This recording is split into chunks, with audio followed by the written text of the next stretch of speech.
ওম নমঃ শিবায়। জয় শিবশম্ভু। বন্ধুরা, আগামী 8ই মার্চ শুক্রবার এই বছরের মহাশিবরাত্রি সম্পন্ন হচ্ছে। যদিও শিব চতুর্দশী তিথি এই বছর দুদিন থাকছে, শুক্রবার এবং শনিবার দিন। যেহেতু শিবরাত্রির পূজা মূলত সন্ধ্যার পর সম্পন্ন করতে হয়, তাই এই বছরের শিবরাত্রির যে পূজা তা শুক্রবার দিন সম্পন্ন করলে সবথেকে ভালো হয়। কারণ শুক্রবার দিন সমগ্র রাত জুড়েই থাকছে মহাশিবরাত্রি। বন্ধুরা, আপনি যদি এই বছর এই মহাশিবরাত্রির পূজা করতে চান, তাহলে কিভাবে এই পূজা সম্পন্ন করবেন, কখন পূজা সম্পন্ন করবেন, কোন প্রহরে কোন দ্রব্য দিয়ে পূজা সম্পন্ন করতে হয়, এবং সর্বোপরি যদি কোনো কারণে আপনি সম্পূর্ণ রাত্রি জাগরণ নাও করতে পারেন, সেক্ষেত্রেও শিবরাত্রির পূজা কিভাবে সম্পন্ন করতে পারবেন, এই সমস্ত কিছু এই ভিডিওতে আপনাদের সামনে বিস্তারিত আলোচনা করব। আশা করি এই ভিডিওটি আপনাকে সমৃদ্ধ করবে। বন্ধুরা, খুবই সহজ সরলভাবে আমরা এই মহাশিবরাত্রির ব্রত পালন করতে পারি এবং বাবার পূজা সম্পন্ন করতে পারি। যদি আপনি এই বছর মহাশিবরাত্রির পূজা করতে চান, তাহলে আপনাকে শুক্রবার দিন উপোস করতে হবে। সামর্থ্য থাকলে সম্পূর্ণ নির্জলা উপবাস করেও করতে পারেন, শুধুমাত্র জল খেয়েও এই উপোস করতে পারেন, অথবা পঞ্চ রবিশস্য ভিন্ন অন্যান্য খাদ্য সামগ্রী গ্রহণ করেও আপনি এই উপোস করতে পারেন। উপোস সংক্রান্ত ভিডিওতে এই বিষয়ে বিস্তারিত আলোচনা করা হয়েছে, যার লিঙ্ক এই ভিডিওর শেষে দেওয়া রয়েছে। বন্ধুরা, এই বছর শিব চতুর্দশী তিথি লাগছে 8ই মার্চ শুক্রবার রাত্রি 8টা থেকে, এবং যা থাকছে শনিবার সন্ধ্যা 5টা 43 মিনিট পর্যন্ত। শুক্রবার দিন রাত্রি 8টার সময় শিব চতুর্দশী তিথি শুরু হলেও মূলত শিবরাত্রির পূজা শুরু করা প্রয়োজন শুক্রবার সন্ধ্যা 6টা 25 মিনিট থেকে। কারণ শিবরাত্রির পূজা মূলত 4টি প্রহরে সম্পন্ন হয়ে থাকে, আর এই 4টি প্রহরের যে প্রথম প্রহর সেটি শুরু হচ্ছে শুক্রবার সন্ধ্যা 6টা 25 মিনিট থেকে, যা থাকছে শুক্রবার সন্ধ্যা 9টা 28 মিনিট পর্যন্ত। দ্বিতীয় প্রহরের পূজার সময় হল শুক্রবার সন্ধ্যা 9টা 28 মিনিট থেকে মধ্যরাত 12টা 31 মিনিট পর্যন্ত। তৃতীয় প্রহরের পূজা শুরু হবে মধ্যরাত্রি 12টা 31 মিনিট থেকে ভোর রাত 3টে 34 মিনিট পর্যন্ত, এবং সর্বশেষ চতুর্থ প্রহরের পূজা সম্পন্ন হবে ভোর রাত 3টে 34 মিনিট থেকে পরের দিন শনিবার সকাল 6টা 37 মিনিট পর্যন্ত। মহাশিবরাত্রির যে প্রধান পূজা, যাকে আমরা নিশীথ পূজা বলে থাকি, এই পূজা সম্পন্ন হবে শিব চতুর্দশীর সময়কালে মধ্যরাত্রি 12টা 7 মিনিট থেকে 12টা 56 মিনিট পর্যন্ত। পূজা সম্পন্ন করার পর যে পারণ ক্রিয়া করতে হয়, অর্থাৎ পারণের পূজা, যাকে আমরা উপবাস ভঙ্গের নিয়ম বলে থাকি, সেটি সম্পন্ন করা প্রয়োজন শনিবার সকাল 9টা 51 মিনিটের পূর্বে। বন্ধুরা, যদি সমগ্র রাত্রি জাগরণ করে আপনি শিবরাত্রির পূজা সম্পন্ন করতে না পারেন, তাহলে সেক্ষেত্রে প্রথম প্রহরে শিব চতুর্দশী তিথি যখন লাগছে, অর্থাৎ রাত্রি 8টার পরই আপনি শিবরাত্রির এই পূজা সম্পন্ন করতে পারেন। তবে সবথেকে ভালো হয় যদি মধ্যরাত্রি নিশীথ পূজার সময় এই পূজা আপনি সম্পন্ন করতে পারেন।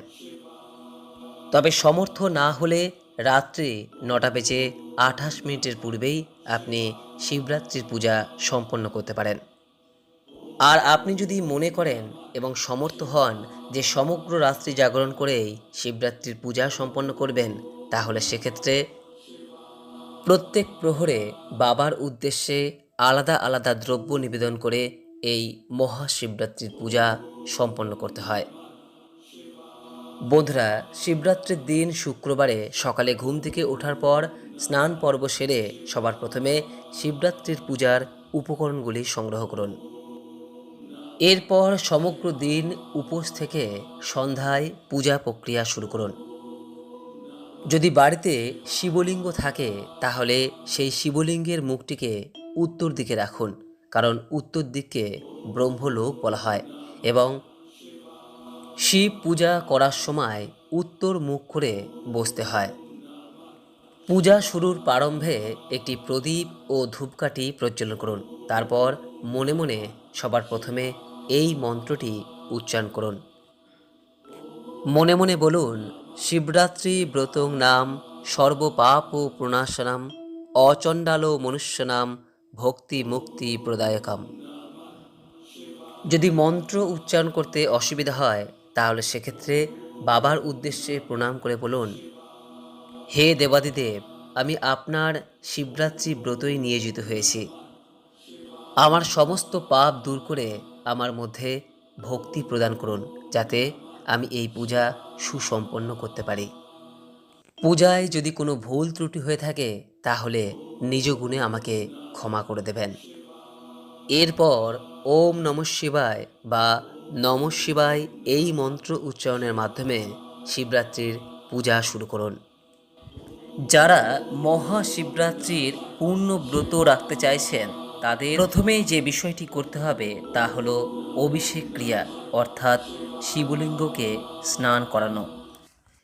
এক্ষেত্রে 4টি প্রহরে 4টি দ্রব্য দিয়ে স্নান করানোর বিধান রয়েছে।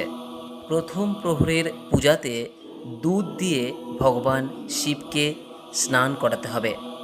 দুধ দিয়ে যখন আপনি ভগবান শিবকে স্নান করাবেন তখন এই মন্ত্রটি উচ্চারণ করবেন, ওম হ্রিং ঈশানায় নমঃ। এই মন্ত্রটি বলে ভগবান শিবকে দুধ দিয়ে স্নান করিয়ে একটি অর্ঘ্য নিবেদনের পরে জল দিয়ে স্নান করাতে হবে। এরপর দ্বিতীয় প্রহরে পূজার সময় দই দিয়ে স্নানের সময় এই মন্ত্র উচ্চারণ করুন, ওম হ্রিং অঘোরায় নমঃ। এরপর ভগবান শিবের উদ্দেশ্যে একটি অর্ঘ্য নিবেদনের পরে জল দিয়ে স্নান করাবেন। এরপর তৃতীয় প্রহরের পূজার সময় ঘি দিয়ে স্নানের সময় এই মন্ত্র উচ্চারণ করবেন, ওম হ্রিং বাম দেবায় নমঃ। তারপর একটি অর্ঘ্য নিবেদনের পরে জল দিয়ে আবারও স্নান করাতে হবে এবং সর্বশেষ চতুর্থ প্রহরের পূজাতে মধু অর্পণ করতে হয় এবং এই সময় যে মন্ত্র উচ্চারণ করতে হয় তা হলো ওম হ্রিং সদ্যজাতায় নমঃ। মধু শিবলিঙ্গে অর্পণ করার পর একটি অর্ঘ্য নিবেদন করে আবারও জল দিয়ে স্নান করাতে হয়।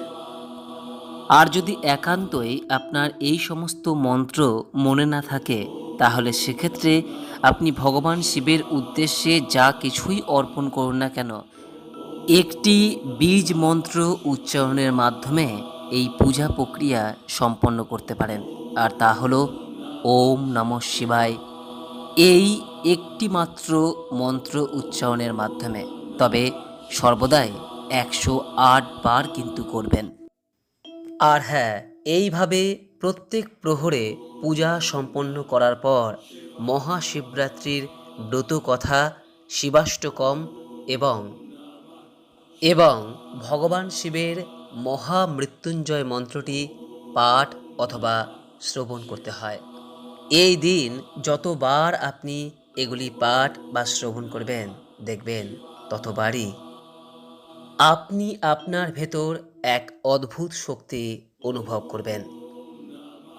এইভাবে শিব চতুর্দশীর সময়কালে প্রত্যেক প্রহরেই শিব পূজা করতে হয় এবং এর সঙ্গে সমস্ত রাত্রি জাগরণ করে পরের দিন প্রভাতে পুনরায় ব্রত কথা শ্রবণ করে ভগবান শিবকে প্রণাম করে পারণ ক্রিয়া সম্পন্ন করতে হয়।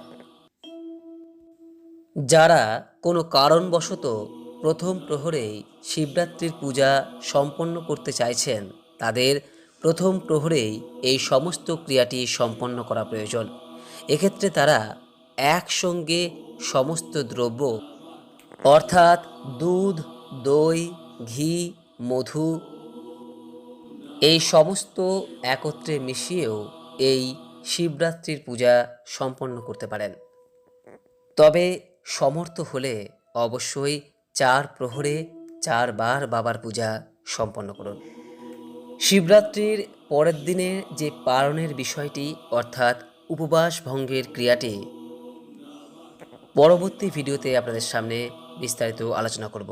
আশা করি এই ভিডিওটি আপনাকে সমৃদ্ধ করেছে। এরপরও যদি এই সংক্রান্ত কোনোরূপ কোনো প্রশ্ন বা মতামত থাকে নিচে কমেন্ট বক্সে অবশ্যই জানাবেন। সকলেই ভালো থাকুন, সুস্থ থাকুন এই কামনা করে আজকের মতো ভিডিওটি এখানেই শেষ করলাম। নমস্কার, ধন্যবাদ। ঈশ্বর আপনার মঙ্গল করুন।